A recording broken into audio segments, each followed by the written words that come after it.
Hello everyone, my name is Mark Nauer and I will be discussing Francisco de Goya's painting, the 3rd of May, 1808. Francisco de Goya, sometimes called the father of modern art, was born in 1746 to a Spanish family and spent most of his life in Spain. He studied art as a teenager and spent some time in Rome to advance his skills, though he wasn't attracted to the neoclassical style popular at that time.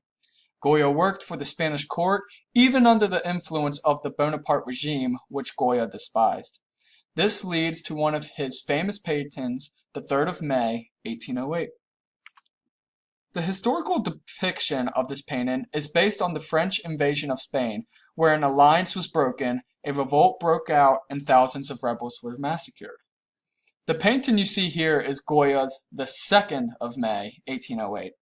I thought this was an important piece to include because it is the prequel of the foundation for the 3rd of May, 1808. As we can see, an intense fighting broke out between the citizens of Spain and the soldiers of the French army. Swords are slicing, horses are running, and people are dying. This painting shows the chaos and brutality of this battle through the single scene Goya depicted. How is this possible? Francisco de Goya painted during the Romantic period of art. These paintings specifically were painted in the early 19th century in 1814. The reason this is important is because during the Romantic period, artists were experimenting with the use of dramatic emotion within their painting. It is the first time in history where the artist reflects their emotions on canvas about a certain topic and it becomes our own.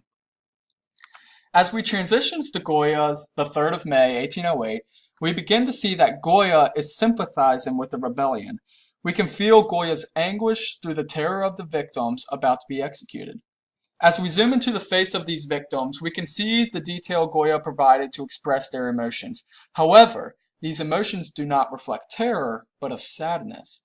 If we look particularly at the main victim, the one only dressed in a bright white shirt, we can see this to be true.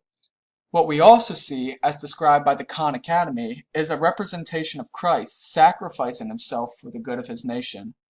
A close examination of his hand shows an indent that alludes to the holes in Christ, as if it were Christ's hands being crucified.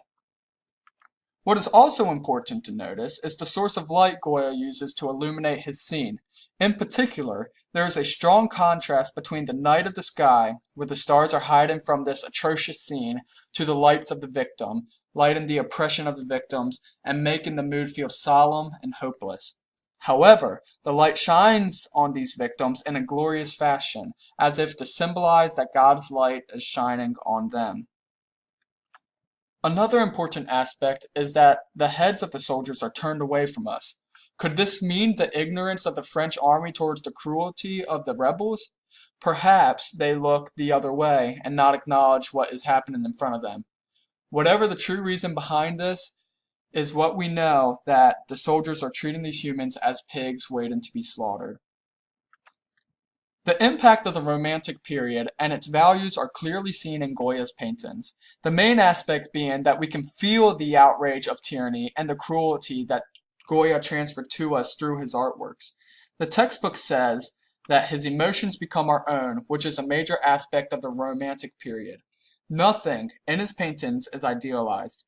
In his paintings, we see the emotions running wild, the blood of the fallen victims making puddles on the ground, and the mindset of the faceless soldiers. The reason I decided to talk about this painting is because of the emotions Goya presented to me as I examined this piece. Francisco de Goya is the great artist because he could convey his emotions on a still painting and still affect the people who examine it.